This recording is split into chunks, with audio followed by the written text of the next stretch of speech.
welcome to our talk on Entity Framework Core. My name is Diego Vega, and I work as a program manager on the Entity Framework team, obviously, and I also own, as a program manager, data access on .NET. And this is Andrew. Hi everyone, my name is Andrew Peters and I'm an engineer on the EF team, and I'm super excited to be here today to demo some of the cool stuff we've been working on in 2.1. All right, so before we actually go talk about all the new features and demo the new features, we wanted to give you some context, especially when we started. Actually, before we wrote the first line of code for Entity Framework Core, we met and we had this discussion about what the guiding principles were going to be for us and what we wanted Entity Framework Core to be. And we wanted it to be rich in features, but also simple. And by that, I mean simpler than other offerings, simpler than even our own Entity Framework. We wanted it to be lightweight because many other object database mappers use a lot of memory, and they were not very well aligned to the needs of cloud computing and mobile computing.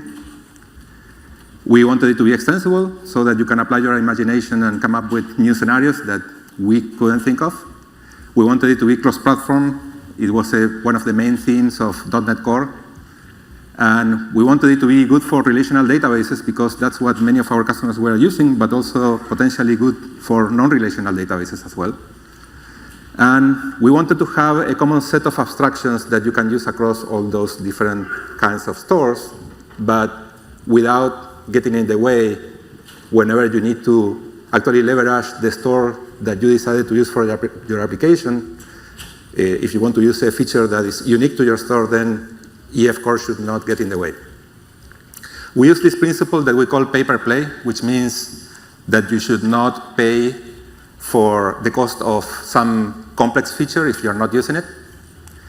And something that helped us also define what we wanted Entity Framework Core to be is that we didn't want it to be like EF6 in many ways, that you can call it a reaction because we had been working with EF6 for many years and we knew what customers thought about it and we knew what we thought about it.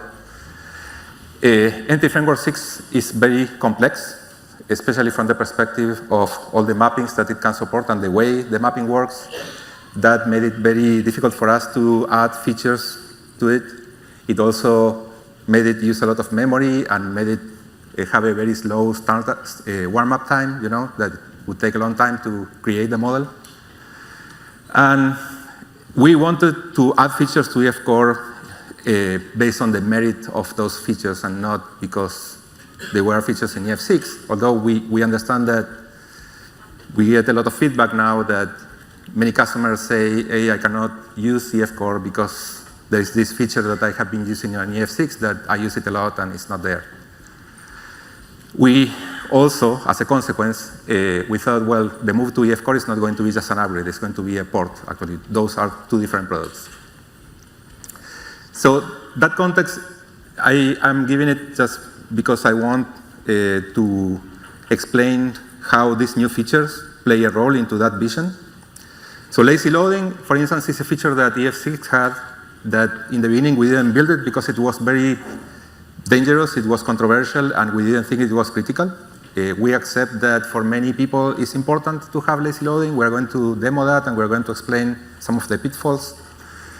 Data seeding, this ability to populate a database with data before you start using it. Query types, we're going to demo those, so I'm not going to explain a lot. Value conversions is a very cool feature that we are going to demo today. Constructors that take parameters for your entities is a new feature. And we do group by translations, which is something that EF6 did very well.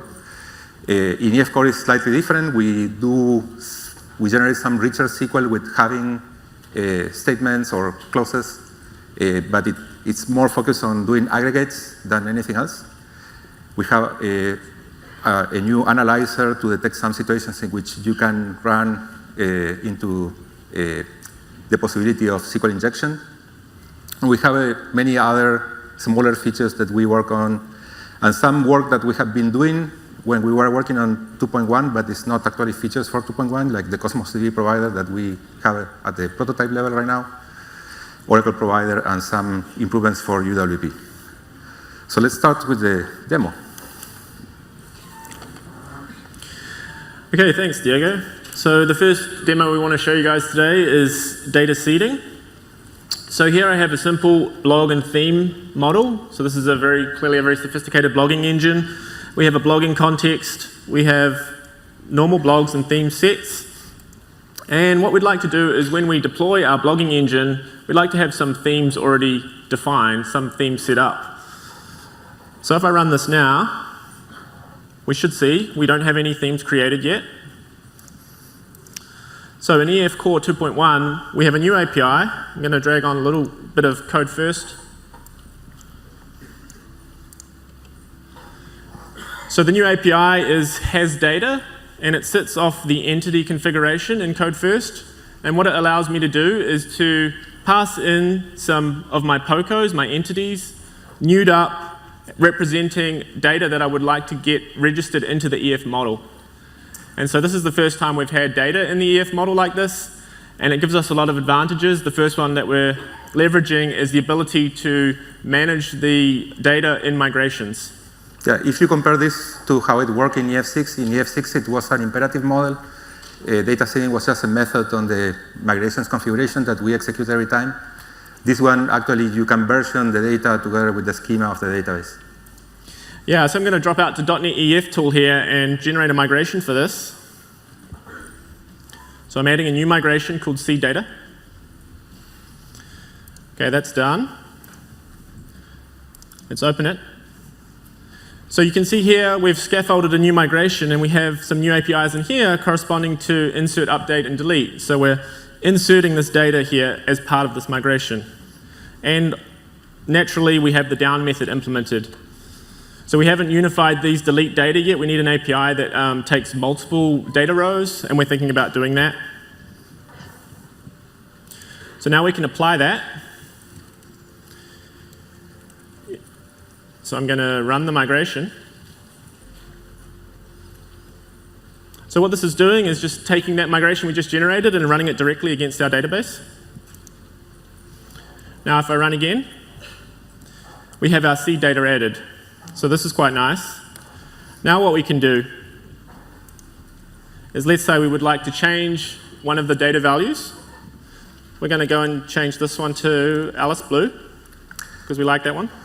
I like that color a lot. How many of you know how Alice Blue looks like? Wow. 1%, 2 people. Got some people. Let's scaffold another migration.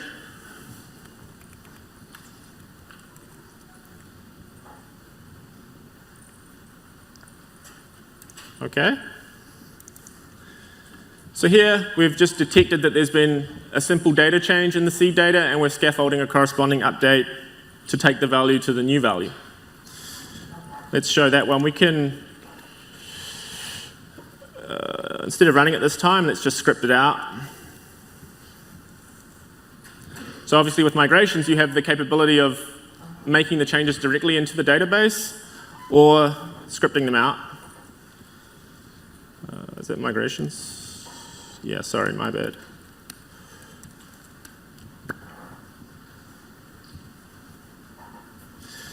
Okay, so that just scripted out the changes for us. We can give that script to a DBA, and we can see here we have the update statement scaffolded out there. Yeah, one thing you can notice at the end of the previous migration in that script is we are setting identity on SQL Server, because the actual numbers that you put on the key properties of your entities, we are actually using them on the database. We need to insert them with that option if they are identity columns. Great, okay. So that was seed data. Now let's take a look at value converters. So I'm going to switch over. Let's close that, set this. So here we're using the same model again. And what we realize now is that we'd like to actually, instead of storing the string name of the theme color in the database, we actually would prefer to just use the color object from .NET. So you can see here when we added the seed data, we were using the color type, but we're actually at the moment just essentially serializing the name of the color into a string column. It would be much nicer if we could just use the color directly. So let's make that change. So this is what value conversions allow. So we're going to teach EF Core about a new value type that it doesn't know how to map yet. You can also see here, we're using ushort. Diego can talk about that. Yeah, ushort, maybe you are not aware of this, but SQL Client, that is the provider that we are using right now, and SQL Server is the database, they don't support unsigned integers. So in previous versions of EF Core, if you try to use a property of that type, it would throw saying, I don't know how to map this to SQL Server. With value converters, automatically we have some like 80 built-in value converters that are going to be selected automatically for an unsigned integer, unsigned short in this case. It will pick up the next signed integer type that can actually hold all the values for ushort. Yeah, so as Diego said, we have a bunch of these built in. Now let's try and run this. Okay, we made the change to color. We had to update the seed data call because obviously our POCO now takes color. It should just work. Oh, boom. Why did it fail? Okay, what did it do? So I think that EF Core and the SQL Server provider, they have no idea how to deal with the color type. Okay, so this is kind of expected. We generated a good exception just telling you that the property theme title color could not be mapped because it is of type color, which we don't understand yet. So what we need to do is just add a little bit of code first to teach EF how to map it. So, Model Builder, the theme entity for the title color property, has a conversion. This conversion, we're giving it as 2 lambdas, and these lambdas are how we're going to teach EF to send it to the database and read it back. The first one says, when I'm given a color, I'm going to send its name into the column. And the second one says, when I read that name, I can use this API to turn it back into a color. There are several overloads of hash conversion. There are some that just say, this is the store type, this is the database type, and we can pick automatically one that we know. For instance, an example of that is you have an enum property and you want to store it as a string. We automatically detect, okay, the way to do that is to call toString and then parse on the way back. Yeah, so awesome. Thank you. So I think you can see how this is really powerful. So especially for databases that might not have a certain type that you want to use. Oracle doesn't have a GUID type, for example. And so you can just choose different strategies for how you want to map that. And you can see here, so now we're getting a different string representation. When we print out the property, we actually get the color2 string instead, because before we were just printing out the name. For .NET Core 8.0, we're going to print this in color, actually. All right, so that was cool. Let's talk a little bit about something that's debatably cool, lazy loading. Yeah. How many of you guys look at the SQL that your ORM, your favorite ORM, doesn't need to EF generates before you deploy the application to production? Can you raise your hand? Okay, so everybody else, please close your eyes. We're going to distribute earplugs so that you don't see this demo. Actually, we dedicate this feature to people that are going to use it responsibly because it's a dangerous feature. Yeah, okay, so here we have a blogging context again, and our little program is just looping through the blogs and then looking for posts. If there are any posts, it's going to print them out. If there are no posts, we're going to write no posts. So right now, we don't have any lazy loading enabled. We're not using include on this query. So include is the eager loading mechanism you can use to say, I want the posts. I always want the posts. So what we should see now is we get no posts. Okay. Let's enable the first pattern that we support of lazy loading. So that's using proxies. So we use the Castle proxy package, and what this will do is generate at runtime subclasses of your entities that will do interception for lazy loading. One important thing to note here is that we don't enable this by default. So lazy loading is never enabled by default.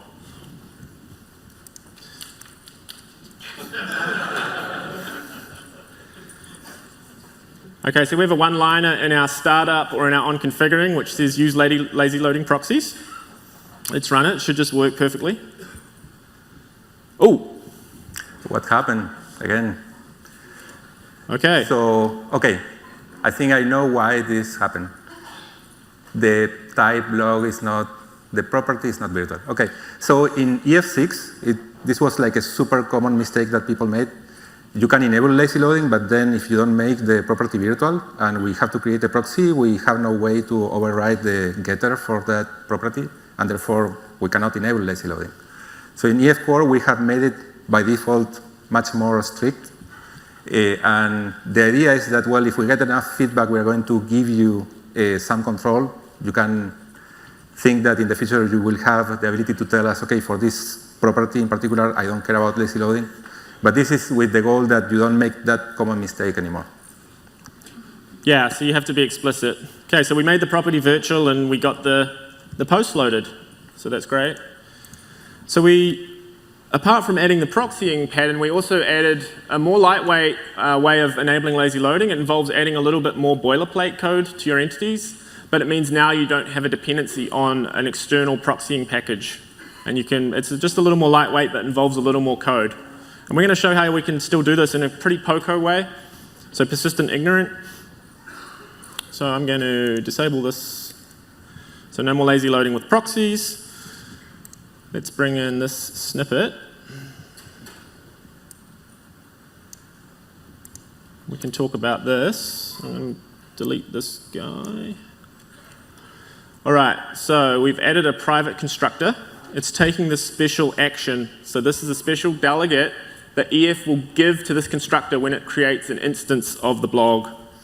And then what we're doing is we're stashing that away in a field, lazy loader, and we're using that field to call back into EF, essentially opaquely, in the getter for the navprop. And inside this delegate, what it will do is actually cause a load of the navigation property. So we're in no way dependent on any EF-specific interface here. We're just dependent on action. So this blog entity doesn't need a direct coupling to entity framework, but it still allows us to do lazy loading in this way. This is the version of lazy loading that is for people that like to drive manual transmission cars.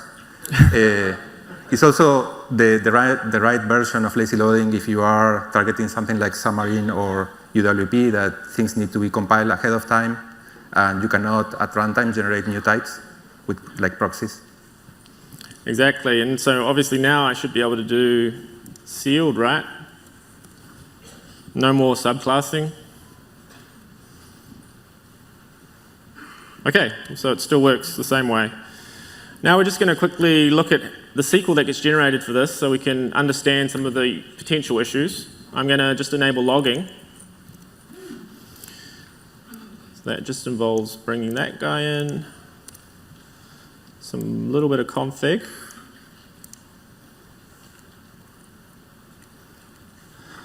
Okay, so I've set up a logger here. Let's run it again. Okay, here, so we should see 4 queries here. So this one is for all the blogs, and then on each axis of the navigation, we're seeing the classic n+1 problem. So there's one there, and one there, and one there. So we get 4 total queries. If we had have used eager loading with include, we would have 2 queries only, and it would always be 2. So this lazy loading one will scale with the number of blogs that we're actually printing out. And this is why we say that lazy loading is a dangerous feature. Obviously, if you have only 4 rows in the table, it doesn't matter. But if you have 1,000, then it matters. And you should always profile the SQL that the application is generating. Yeah, and one thing we've been talking about is internally we can probably detect some of these cases. And already in EF Core, we have a warning system that will generate warnings for these types of things. So if we can detect some of these n+1s, we could generate a warning. Our warning system lets you turn our warnings into errors at runtime. So you could essentially make this throw, which could help you to find these kind of issues. Right. Oh, great. So let's talk about query types. I'm going to switch to that one. So what are query types? Diego, do you want to give an explanation? So query types are types that you declare in the EF Core model. They are like entity types, but they don't have primary keys. And because they don't have primary keys, we don't track them for changes, so we cannot save them back to the database. But they are very useful for scenarios in which you just need to query some data from the database, like you have a view in the database that you want to map to an object, or you have SQL statement that you want to execute, and it has the result has a shape that doesn't match any entity, so you can include this type in the model. Yeah, exactly. So what we have here is a simple store model. We have a customer, products, and orders. We're adding some customers, some products, and some orders. And then here we're just dropping down to one of our low-level SQL APIs, and what we're doing is just creating a view. So this is very common. We have a view on the database that's aggregating some stuff together, bringing in just some data, maybe for a report.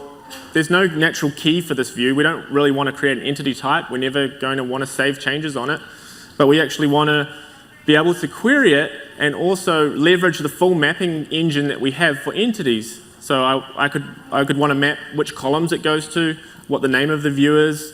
I could want to have navigations that come out of this type. I could want to use inheritance. So we don't want to throw away all of the mapping capabilities that we have just because we don't have a primary key. And that's really what query types solve. You can also use value conversions on the properties on this type, by the way. Yeah, exactly. So it's just like an entity type, but it doesn't have a primary key, and we treat it slightly differently. It's never tracked. So if I have this view, that means I probably want to create a type that represents the results. So this is the thing I'm going to register in code first. The way I'm going to do that this time is by using a DB query. So this is just the analog of a DB set. It's just a little more limited in its API. It doesn't have any of the update methods on it.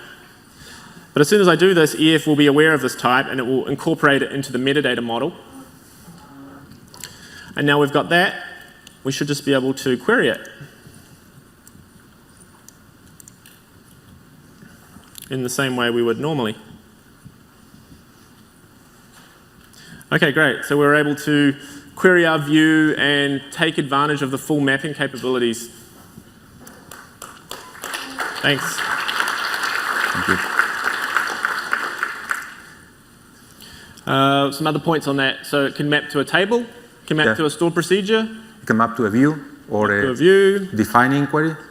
You want to talk about defining queries? You can talk about that, and I'll bring in this bit. Sometimes instead of creating a view on the database, you may want to create something that is like a view in the model itself, in the EF model itself. So we have a toQuery method that you can use when you are mapping this query type. Yeah, and inside that toQuery method, you can use a link that refers to another entity, or you can use from SQL as well. Yeah, and another pattern we have, which is this one. So I might just want to create that shape and provide the SQL in line. So I don't have the view, but I just want to put it in line. So we have this cool from SQL operator, which allows for you to drop down to SQL for your queries and even compose over it after that with more link operators.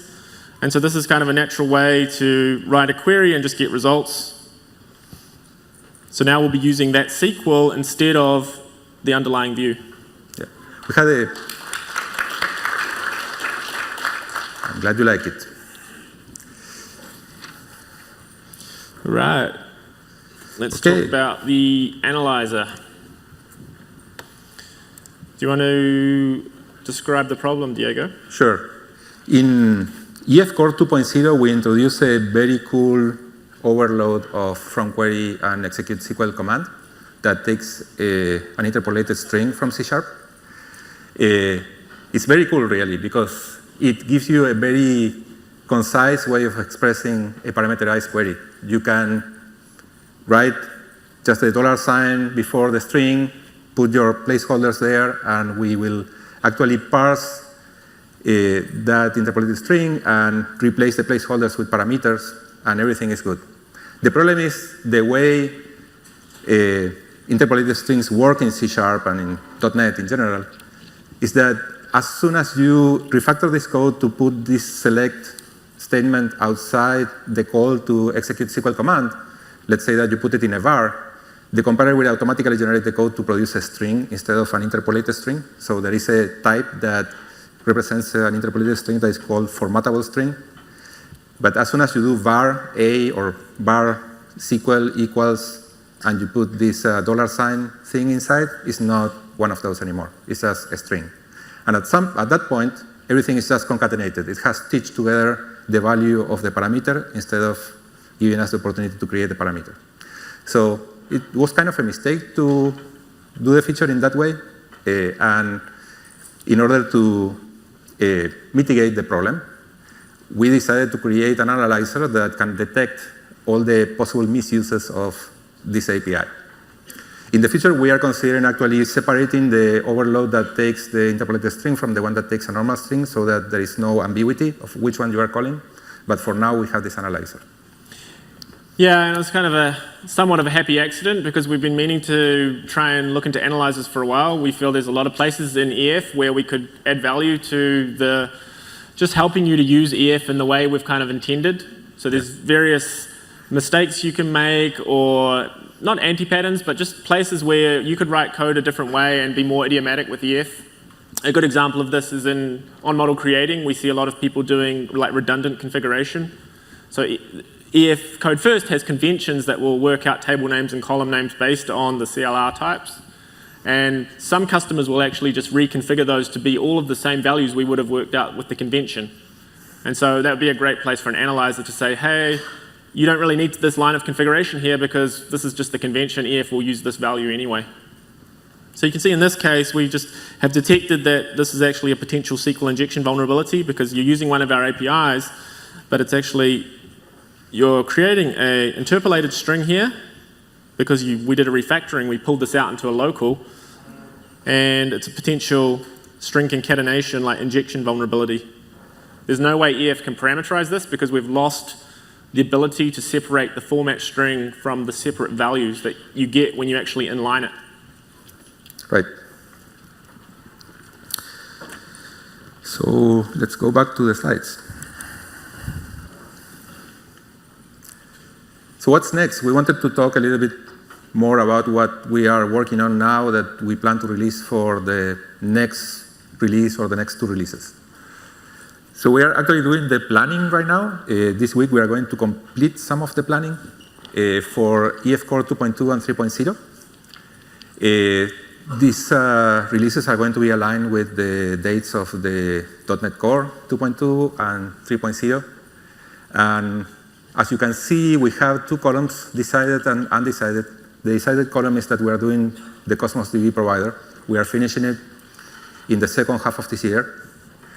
And undecided is basically everything else that we hear from customers that is really important to them.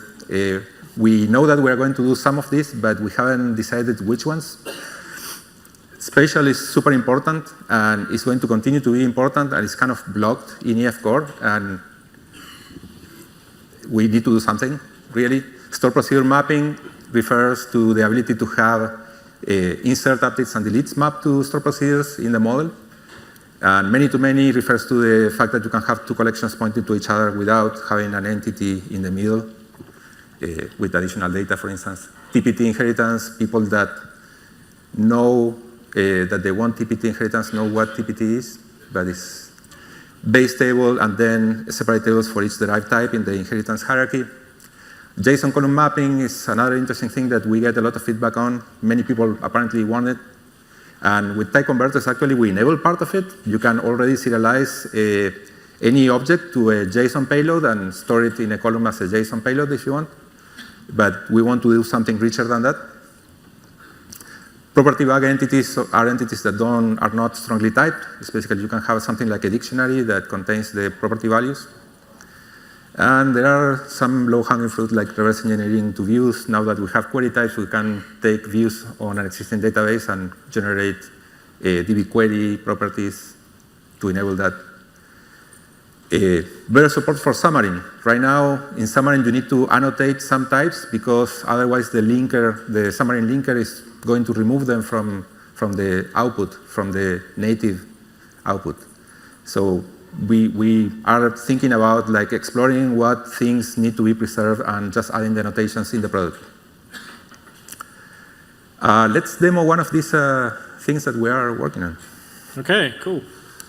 Yeah, so we have been working on the prototype for the Cosmos provider. It's super exciting because when we did EF Core, we actually wanted to do NoSQL. We had it in mind, so we put a lot of like architectural things in early on that we haven't really been able to leverage until now.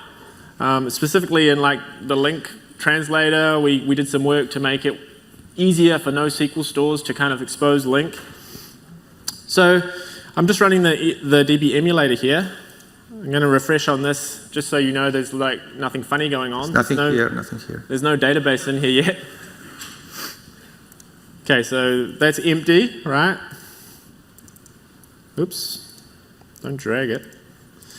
Okay, so we have a simple program that's just going to use some of the very top-level, simple EF APIs to work with Cosmos. So we have a blogging context again. Here we're just recreating the database using the standard APIs in EF Core. Delete it, create it. Then we're going to add some data to some DB sets. And then we're going to read it back and make some changes and save it. Let's take a look at our context. We can see here the main difference is that in our onConfiguring, instead of use SQL Server or use Postgres, it says use DocumentDB. Now this name is going to change probably, but this is just bringing in our Cosmos provider. And obviously its arguments are the Cosmos-specific connection information that we need. And in this case, it's to the local emulator. And we've also enabled logging like we saw before, so we can kind of see what's going on. Let's run it. Ooh.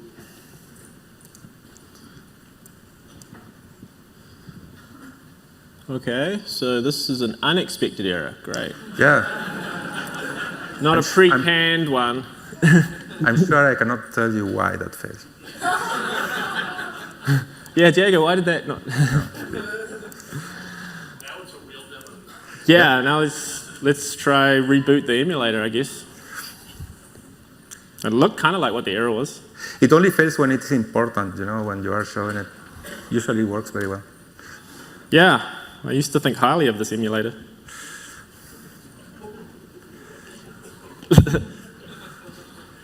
All right, come on, baby.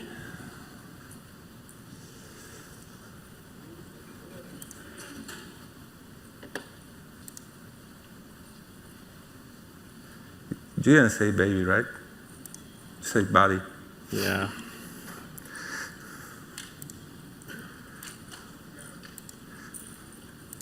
Did it start up? Nope.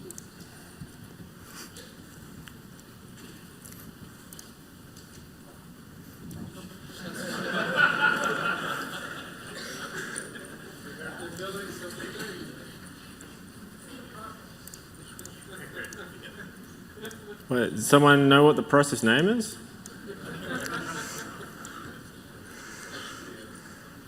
More details. More details.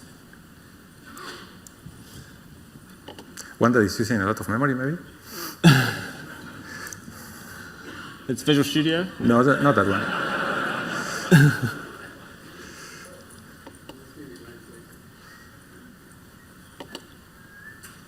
Yeah, I have no idea what it's called. Yeah, the old reboot. Well, I guess we can try again, otherwise.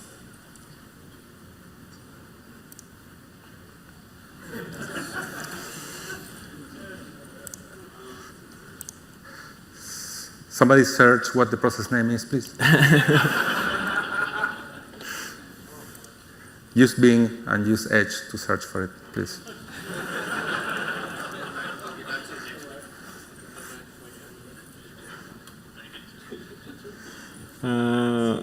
Do you want to switch to the slides? Sure. And I'll try Okay. and do what was suggested. Okay, I'm going to move my hands now. So we want to talk about this other thing that is called NT Framework 6.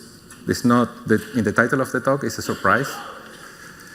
So we are porting NT Framework 6 to .NET Core. We announced this on Monday, so probably it's not a surprise for everybody here.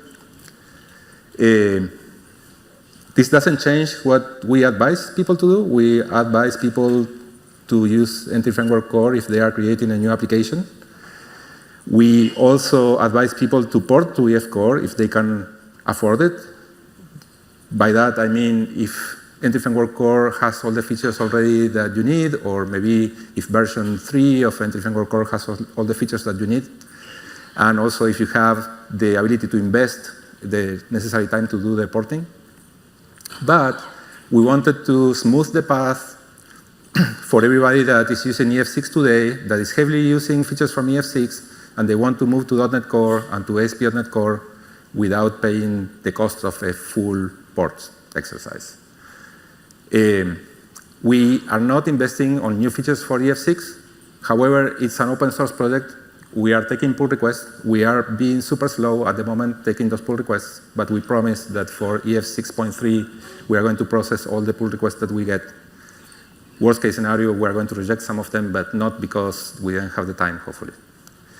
There are going to be limitations when we do the porting. For instance, SQL Server spatial support on EF6 depends on a library that SQL Server provides that is SQL Server version specific and is for Windows only at the moment. Unless they port it to .NET Core as well, then this is not going to be available.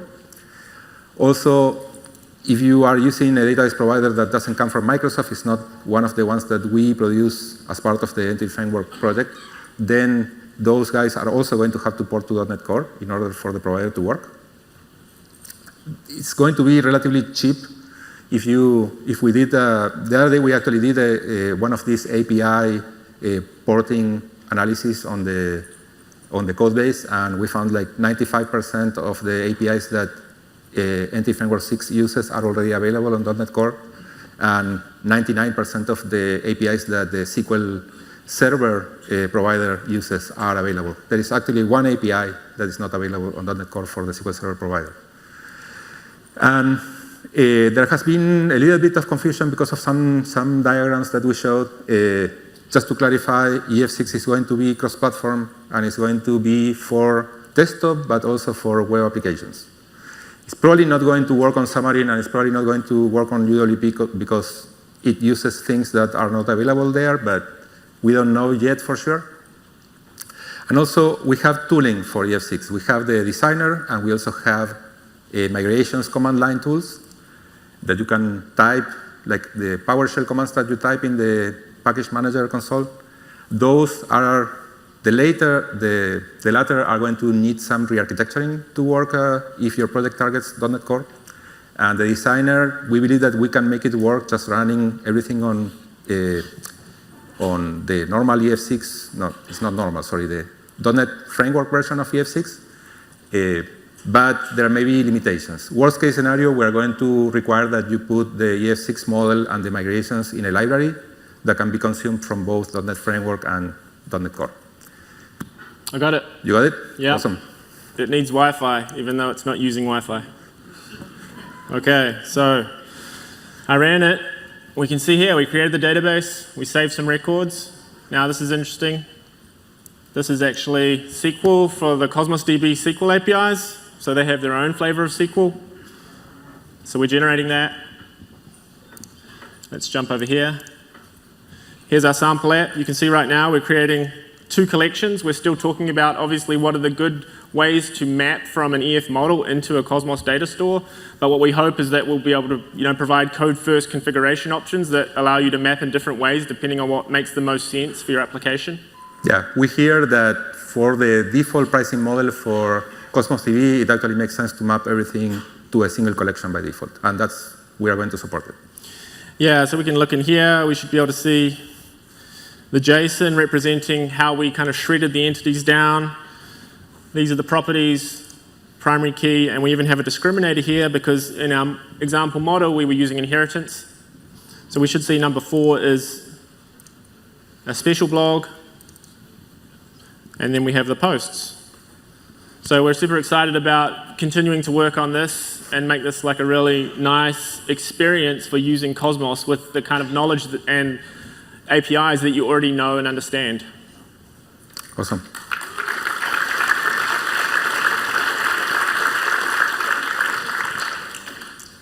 So this is a small diagram with a little bit of information about the features that exist in EF Core today, the features that only exist in EF6, and what they have in common. I'm not going to read all of this, obviously. But when you download the slides, you can take a look, or you can take pictures now if you want. We found in the booth people that came to talk about EF Core and EF6 found this very useful. So one more surprise. So part of the work that we do is not just for EF. We do a lot of work for ADA.NET as well. And we have been working with people from the community, like Shai Rojansky and Bradley Granger.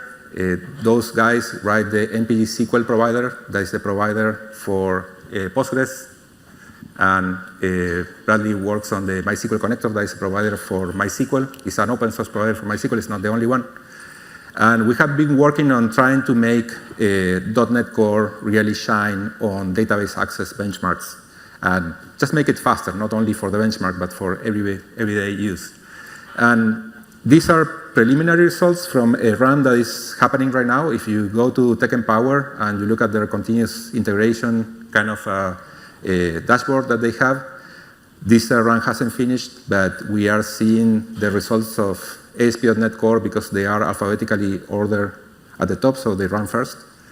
And we saw this nice surprises with all the work that we have been doing on .NET Core performance, on AD.NET Core performance. These tests are completely beyond our expectations. The results are so great that we believe that with these results, ASP.NET Core becomes the #1 mainstream framework for web applications in performance for data access.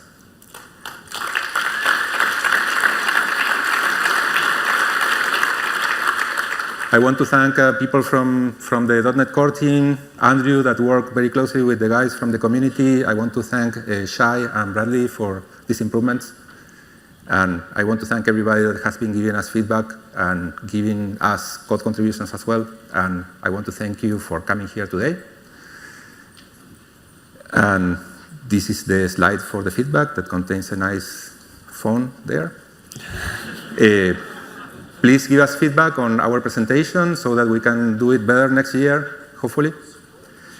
And thank you for staying late at Build. I hope you had a great time this year. And the last guy, please turn off the lights and close the door. Thank you.